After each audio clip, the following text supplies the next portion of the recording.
¿Qué tal amigos de YouTube? ¿Cómo están? A este pequeño video para poder ayudar a entender un poquito cómo medir las intensidades del entrenamiento y también de la rehabilitación, pero por sobre todo poner un poquito la pelota al suelo y decir, hey, esperen un poco qué estamos hablando cuando hablamos de intensidad. Lo primero que quiero decir es que la intensidad, como dice un gran amigo mío, la intensidad no tiene sentimientos. La intensidad es probablemente algo bastante objetivo. Sin embargo, podemos utilizar herramientas tanto subjetivas como objetivas. Recuerda que la energía es igual a la intensidad con la que yo estoy generando el entrenamiento. La intensidad tratamos de ver algo cuantitativo, tratamos de generar algo desde lo cualitativo a algo cuantitativo. Entonces, ¿por qué tenemos que utilizar las medidas de intensidad para periodizar nuestro entrenamiento, nuestra rehabilitación? Es porque tenemos que medir cuánta energía está produciendo esa persona. Podemos hacer una interacción entre cuánta energía estoy produciendo por unidad de tiempo, es decir, potencia, por ejemplo, o cuánta intensidad estoy generando a lo largo de un periodo muy grande de tiempo, por ejemplo, una sesión completa de entrenamiento, en donde esa intensidad podría llegar a trabajarse en términos de volumen e intensidad. Por lo mismo, la intensidad es una variable clave para poder generar entonces, igual que un ecualizador, empezar a manejar las variables y la intensidad es la que va a generar más en directa proporción la estimulación de nuestro sistema nervioso central. ¿Bien? Dicho esto, tenemos que ahora definir un poquito que la intensidad que vamos a hablar ahora es para los entrenamientos con resistencias, con masas externas que se van a oponer a nosotros. No vamos a hablar de la intensidad en el desarrollo de sistemas energéticos o en el DIM, de desarrollo de infraestructura metabólica, porque aquello es un poco más complejo de medir y es mucho más subjetivo, incluso, tomando en cuenta, por ejemplo, medidas de intensidad de zonas de trabajo como la frecuencia cardíaca. Esas no las vamos a tocar en este video, vamos a hablar solamente sobre el entrenamiento de resistencia. Entonces, primera parte vamos a ver lo subjetivo. En lo subjetivo tenemos dos formas de poder medir la intensidad y podemos programar incluso con ellos. No es tan eficiente, pero no es malo, es incompleto solamente. Pero tenemos que entender que no con todos vamos a poder tener medidas realmente objetivas. La primera medida que podemos tomar subjetiva de intensidad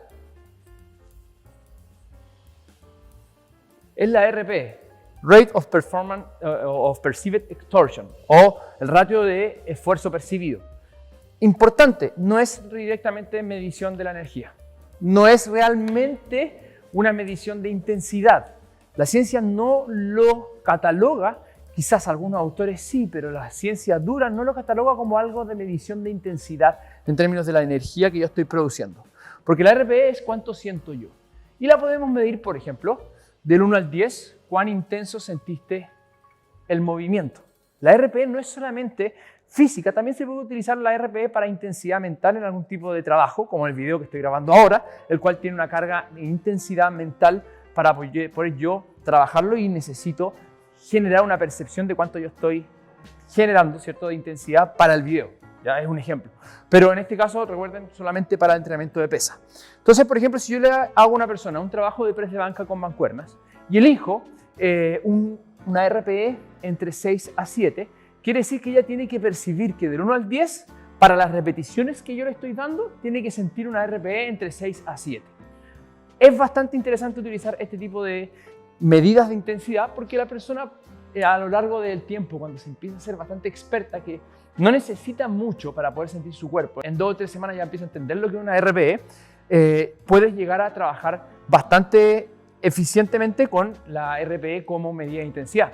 Hay otra medida de intensidad que está bastante popularizada ahora, pero es bastante antigua, es el RIR, que el RIR son las repeticiones en reserva, pero sigue siendo subjetivo.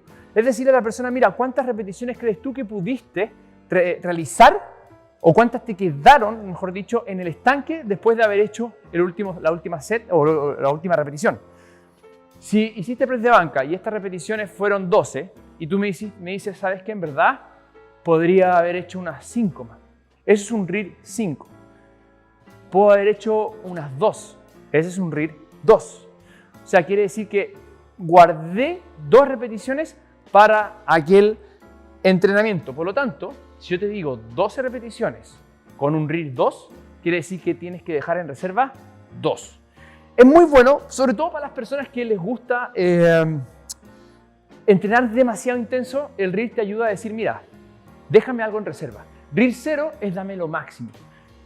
La RPE y el RIR están altamente correlacionados. Cualquiera de los dos pueden utilizar. Nuestro consejo es que ocupen uno de los dos, no los dos, porque los dos al final es casi lo mismo, solamente que miraba la subjetividad desde otra perspectiva, ¿ya?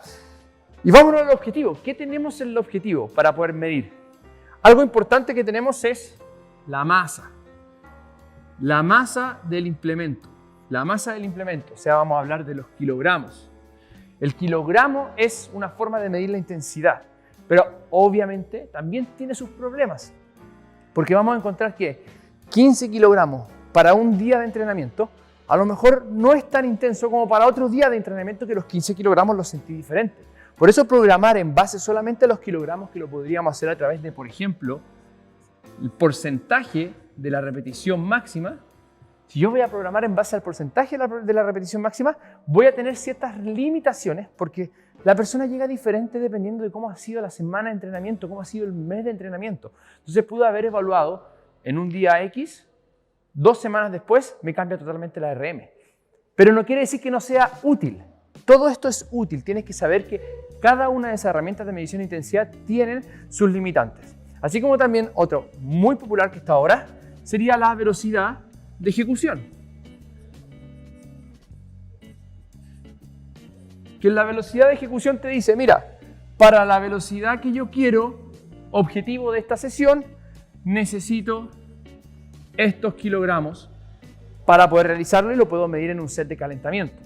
Entender que en qué posición se encuentra el sistema nervioso de la persona para poder producir la velocidad, y es bastante interesante porque te puede monitorear mucho más fácil y mucho más fidedignamente cómo está el sistema nervioso para producir velocidad. Esto es importante porque la velocidad de ejecución está tomando ahora bastante campo debido a que el monitoreo es bastante preciso, pero además te permite medir si estás entrando o no en fatiga, sobre todo para los deportistas, o si estás llegando o te falta más para poder llegar a esa fatiga que quieres buscar, no solamente en personas deportistas, sino que en personas, por ejemplo, que quieren trabajar el fitness. Quieres llegar a fatigar ese sistema nervioso. Depende de cómo lo quieras buscar. Entonces tienes 4 formas subjetivas y objetivas para poder producir el manejo de la energía o de la intensidad que tú quieras utilizar en el entrenamiento. Hay muchísimo más para buscar, les dejamos abajo referencias para que ustedes puedan ver esto, para que puedan leer, pero esto es simplemente para abrir un poquito la cabeza y darse cuenta que no es solamente pasarle un peso a la persona y darle repeticiones, sino que también tenemos que ser un poco más profesionales y poder medir por lo menos la intensidad que está generando los movimientos nuestros entrenados o nuestros rehabilitados. Espero les haya gustado, nos vemos chicos de YouTube, esperen un poquito más para más videos.